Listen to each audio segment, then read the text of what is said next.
Vecna. Meet Vecna, the Upside Down's resident edgelord, someone who looks like a walking anatomy chart that's been rotting in a cellar. While the Demogorgon was just a hungry animal, Vecna is a sadist with a god complex who targets teenagers already drowning in guilt and trauma. Think Pinhead if he was after teenagers. He's basically a supernatural grief counselor, except his version of closure involves snapping your limbs like dry twigs. He gaslights you with hallucinations before killing you from a completely different dimension, making him the ultimate pioneer of remote work. Just look at poor Chrissy Cunningham. One minute she's trying to buy drugs to quiet the voices in her head, and the next she's levitating in a trailer. At first, the floating looks kind of cool, like a cheap magic trick, but then the chiropractic adjustment begins. Vecna uses his telekinesis to systematically break his victims. He doesn't slash them, he snaps them. He bends fingers, wrists, and ankles backward with the wet, crunching sound of firewood. He twists their bodies into impossible, grotesque shapes, disjointing jaws and crushing ribs until they look like crumpled up pieces of paper. But the grand finale? He uses his mind to suck their eyes backward into their skulls until they implode. It is a slow, agonizing, bone-shattering execution that leaves his victims looking like abstract art projects gone wrong. The Demogorgon might eat you, but Vecna absolutely ruins you. Pennywise. If you're wondering why half the population has a paralyzing fear of clowns, look no further than Pennywise the dancing clown. But calling him a clown is like calling a shark a goldfish. Pennywise isn't a guy in makeup. He's an ancient cosmic entity that has existed since before the universe began. He's basically an interdimensional apex predator who views humanity as nothing more than a fridge full of food, and he gets hungry every 27 years. What makes him truly terrifying isn't just the sharp teeth, it's the psychology. He doesn't just want to eat you, he wants to scare you first. Why? Because as he puts it, fear salts the meat. He terrorizes his victims not just for fun, but to marinate them in their own adrenaline.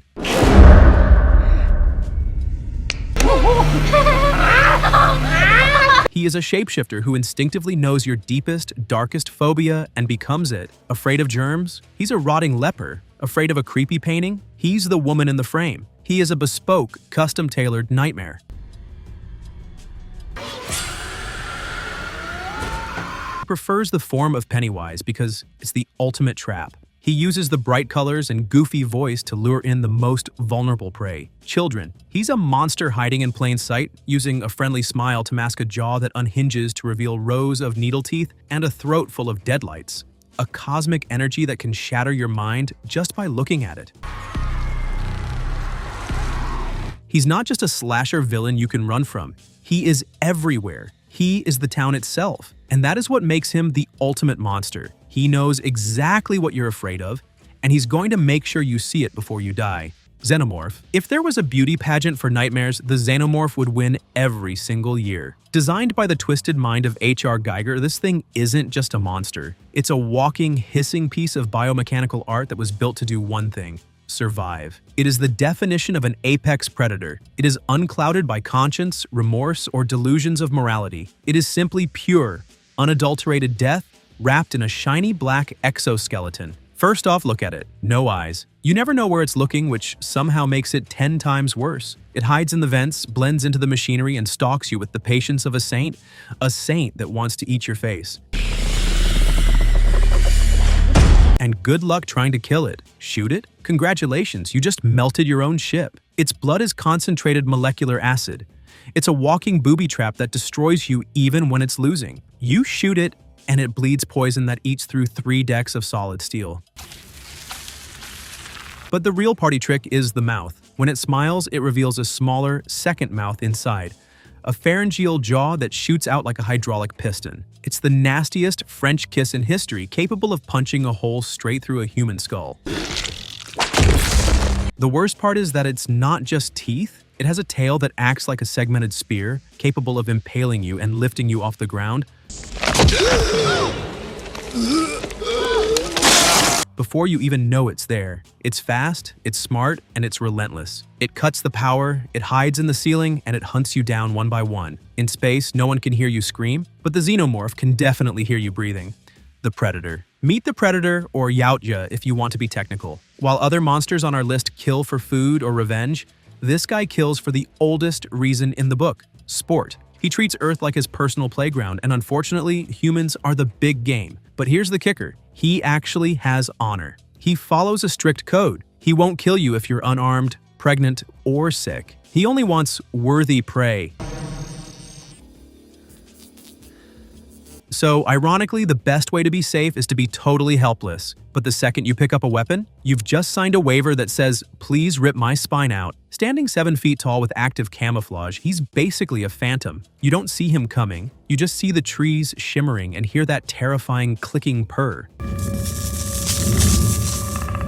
He sees in thermal and comes equipped with a shoulder-mounted plasma cannon with built-in aimbots, but he prefers to get personal with serrated wrist blades. He doesn't just kill you, he collects you. He loves to skin his victims and hang them from trees, or rip your skull and spine out in one clean motion to keep as a shiny new paperweight. And when he finally takes off the mask, you realize why he wears it. He has a face only a mother could love, assuming his mother was a crab. Do it! Do it! As Arnie said, if it bleeds, we can kill it. The problem is, good luck making him bleed before he turns your skull into a trophy. Death Angels. Meet the Death Angels. Although looking at that face, Death Devil seems a lot more appropriate. Think of them as the universe's strictest librarians. They don't just shush you, they decapitate you. These aliens crashed into Earth via meteorites and immediately pushed humanity to the bottom of the food chain. Physically, they are nightmare fuel, blind, quadrupedal beasts covered in armor plating that shifts and clicks like a biological puzzle. But their superpower is their hearing. It is so sensitive they can hear a heartbeat from across the room. This creates a world with one simple rule. If they hear you, they hunt you. Step on a dry twig, dead. Drop a glass, dead. Play with a toy, believe it or not, dead. And they don't just attack, they blitz. They move faster than you can blink, closing the distance in seconds to slash you apart with claws long enough to tear a car door off its hinges.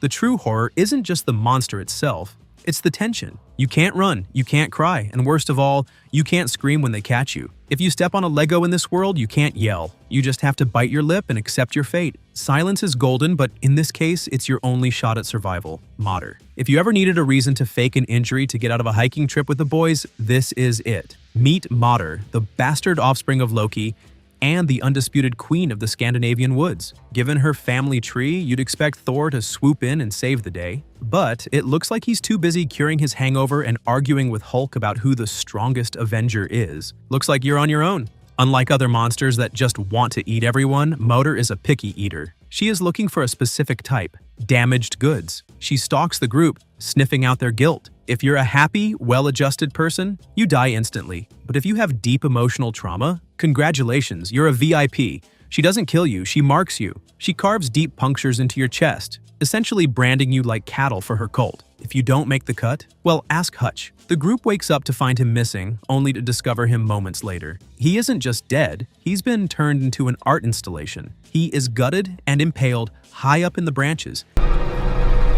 But the real horror is the design. When she finally reveals herself, it's like looking at a biological jigsaw puzzle put together by a lunatic. It's a towering, headless elk creature with a pair of glowing eyes and human hands holding its own head.